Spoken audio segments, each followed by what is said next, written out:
And then the question I think becomes, we've done this twice now. Does this have legs? I think that's the logical next question, right? Can you make a Smile 3 and 4 and 5? Where it's kind of like, isn't it always going to be the same thing? I would like to see them take a different route for the third movie, because you have this scenario where she's now killed herself in front of this like large audience. So we don't know whether it's latched onto one specific person or whether it's latched onto everyone that's in attendance. So under the assumption that it's sort of infected everyone that's attended that concert, I would love to see it from a perspective of someone that doesn't actually have it, and almost become like a survival horror type of thing, where slowly, like, well, not slowly, like I think pretty quickly people like start to like understand what's going on, and it's, you know, you've got like this kind of almost like apocalyptic sort of situation which is like unraveling, and then you have this like group of survivors that are trying to sort of like navigate their way around this kind of particular world. And I don't know what the story would be or how you would sort of best execute it, but immediately when I saw that, that's immediately what popped into my head, was like, okay, take it a completely different direction, you know, give it a sort of a new lease of life, and then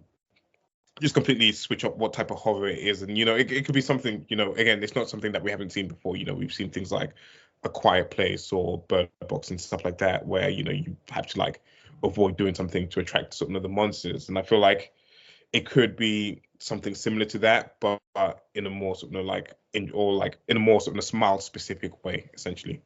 Yeah, I think it definitely, the point of the ending is definitely that this is an escalation, right? That instead of it going one by one, it's now going to a large audience. And I think the answer is that they all were infected and they all are going through this. And I wonder where they take this. I really hope that, like you said, that it takes it like to a different level and it changed the world this time, right? It's not just the suffering of one person, it's now the entire world going through this pretty much all at once. And make it a pandemic movie where you have to stay away from the other person, because in order to not be infected, you just have to not see them commit suicide, right? Yeah. Like that's how you stay safe. And I wonder, like, once this becomes public knowledge, because it's happening thousands of times over and over again in a very public way, it must be public knowledge, right? Like the reason the demon has been winning is that each of its victims is unaware of what's going on, right? Because by the time somebody figures it out, it's already too late. They've already lost grasp on reality. But now you're seeing thousands of people go through this cycle, and shouldn't you be able to contain them? Even with that, in terms of like the awareness aspect of it, is you've got one of the biggest pop stars in the world that's just committed suicide on stage.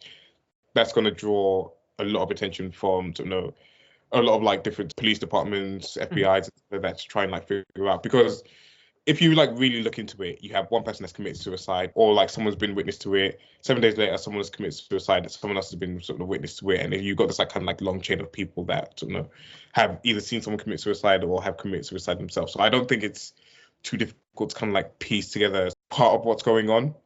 Yeah, and then the question would be, do they just hand wave it and just say, well, society collapses because of this? Because it just spreads too rapidly and things are too connected. Certainly could be an interesting place to take the story, and it avoids the problem of, is this interesting for a third time? But the question would be, is that then still about personal trauma? Because like this whole story has been about, like, everybody's broken in some way according to this movie, right? And so everybody is vulnerable to the demon, and if the demon begins to kind of latch onto you, it's over, right? It will eventually find a way to kind of to get to you, and it can always exhaust you, it can always outlast you, and there's no real defense against it other than that, right?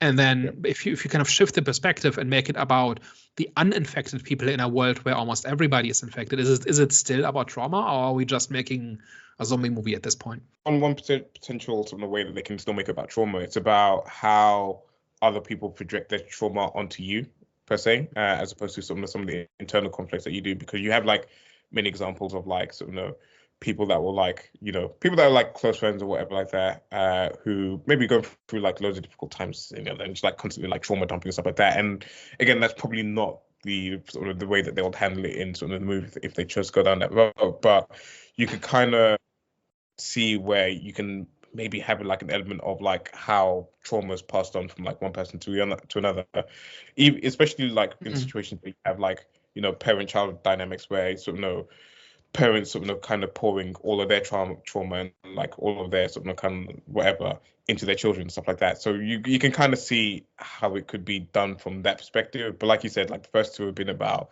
sort of the inner turmoil of sort of the victims and sort of some like their personal stuff. So I'm very curious to see how they move on for the third movie, because I feel like definitely we should get a third movie, considering how well this was received, and I'm assuming it's going to make money as well. So I'm very much on board with sort of seeing how it develops. Yeah, I'm definitely on board with them changing the rules and or doing something different, like what in a way that logically builds on the events of this. I would just be interested how you can kind of keep the identity of the story if you change it from being so introspective and so personal to anything else.